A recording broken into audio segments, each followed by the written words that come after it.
Nisa ndingaupedze nemazita but ngoti tionesane. Ngoti tionesane. Handi kuti ini ndinoona maningi kana kuti imi hamuoni, asi ngoti tionesane.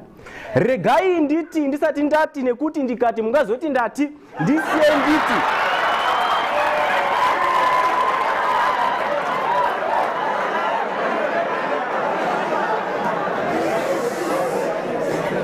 Ndisiye nditi ndisati ndati nekuti ndikati mungazoti ndati paya apa ndichazoti ndati ndisina kuti ndopa muchasara muchiti ndati ndisina kuti.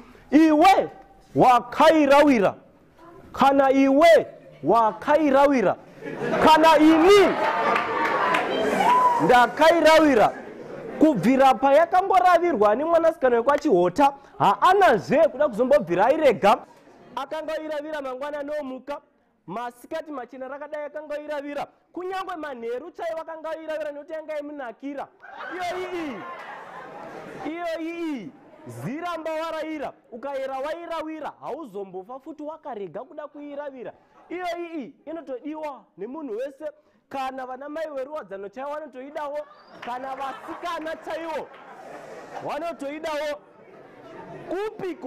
Kupiko kwaisingataurwi nezvayo, chero pamutsetse wemagetsi unongoze chingotaura nezvayo, chero mukoma wakagara pakadoma chaiwo unongo achingotaura nezvayo. Iyo iyi vamwe ndevanoita yekubudira dziya, vamwe vachiita yekukwirira mumakomo vachiitsvaga, vamwe vachienda kwamufundisi chaiwo vachiitsvaga nekuti iyi inodiwa nemunhu wese, vamwe vachiiongorora nekunyatsoipenengura. Vanoona sei nemusoro iyi? Handirevi musoro wemusoro, asi ndinoreva musoro wemusoro. Iyo iyi inokubatsira kuti uzviitire, kwete kuzviitira kwekuzviitira, asi kuzviitira kwekuzviitira.